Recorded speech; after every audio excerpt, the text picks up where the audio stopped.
Kartik Krishnaiyer here for Beyond the 90. Been another long week. I can't believe it's Friday already. I think this week has just raced by.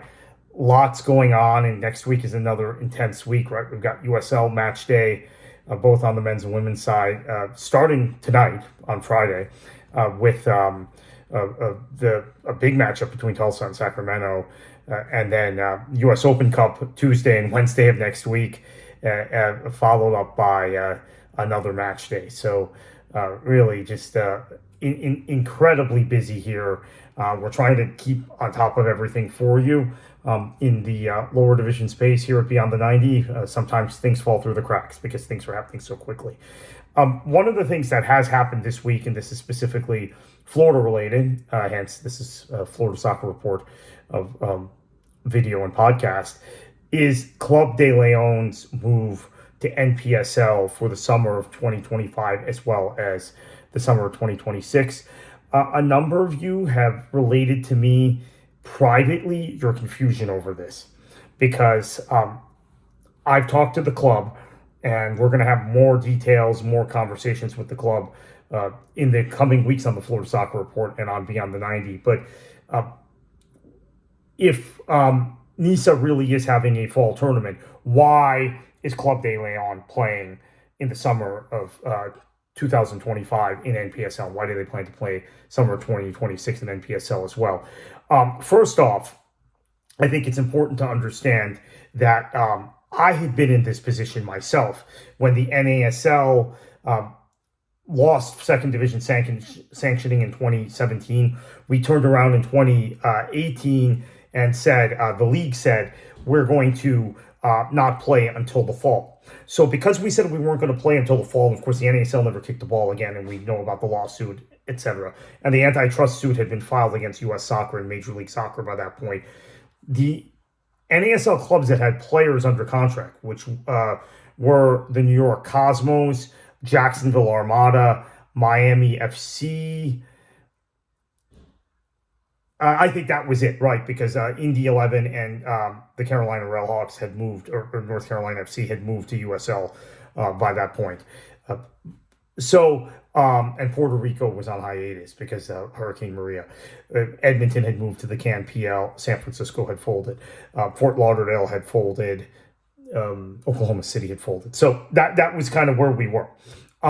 Those clubs, those three clubs I mentioned, New York, Miami, Jacksonville, all went to the NPSL for the summer of 2018 with the understanding that there would be an NASL season in the fall of 2018. When there wasn't, players were loaned out. So Miami FC, for example, loaned Dylan Mares to Indy 11, where he had played previously, and he went to the University of Indiana.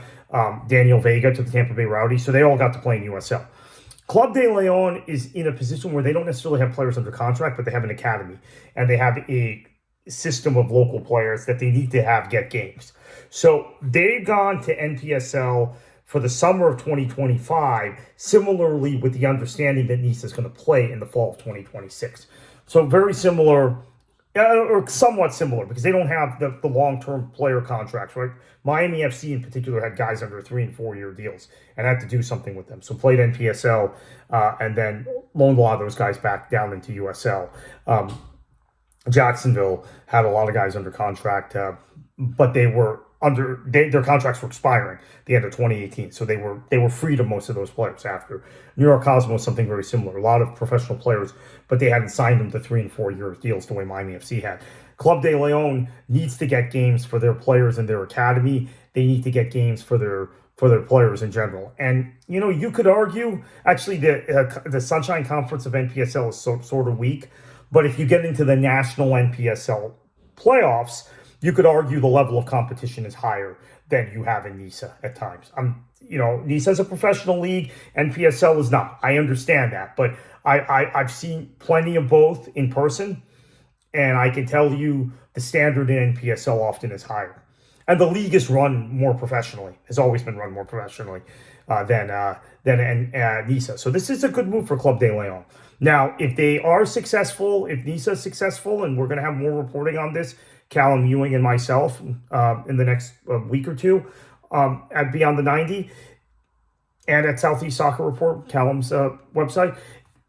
If they are successful in getting this fall tournament going, Club de Lyon keeps going. They play NPSL summer of 2025, Independent Cup late summer of 2025, and then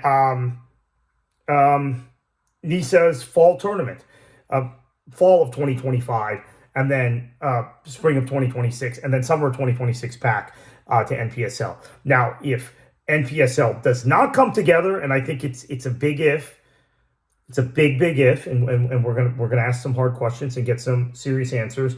There's still a landing spot for Club de Lyon. They can continue their academy. They can continue working with local players.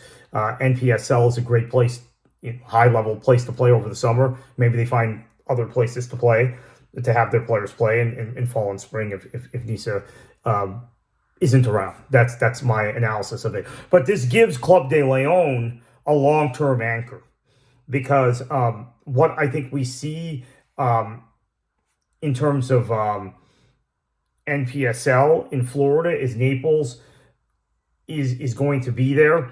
They've now brought Florida FC, which is a pretty high level academy. I'm impressed by that move. I know we've been critical of NPSL and felt like maybe they were out of this state completely and they were collapsing throughout the Southeast. We've seen Michael Hitchcock take most of his teams to USL, which is a big blow for NPSL. But the back-to-back Florida FC and Club de Lyon additions are pretty big for the league in Florida, and will probably give the league in Florida a stronger division than they've had here recently. Naples United has been successful partly because the competition has been poor with the Miami Dutch Lions, and Miami United left the league a few years ago. Boca Raton FC, another successful club, left the league a few years ago.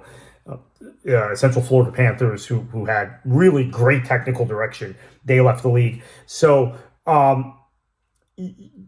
it's really been Naples and the Jacksonville Armada Academy project, and obviously they're going to move to MLS Next Pro in 2026. So now you've got a couple other anchors for NPSL in the state, a long-term place for Club de Lyon to play. That's significant. Now we'll see how they fill in the map in the rest of Florida, because obviously Tallahassee, who announced their schedule today, we'll have something on that on the Florida Soccer Report. Tallahassee SC and Pensacola have moved to the League for Clubs, and I know League for Clubs getting Pensacola is a pretty big deal, very big deal.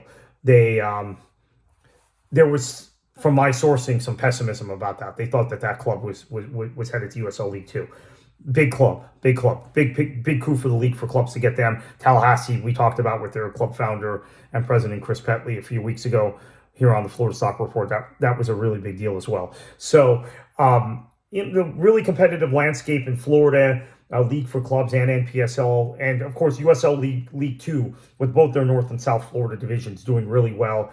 If NISA is back in Florida and Club de Lyon is playing NISA, that's great. If they're not, I think they've got a path forward regardless. So good move, big move for Club de Lyon. I think NPSL, a good landing place for them. And if NISA continues, great. If it doesn't, well, the Club de Lyon project will continue, which for me was a major concern. I wanted to make sure the good work they're doing with player development in Central Florida continued, irrespective of whether the league they played in collapsed or not.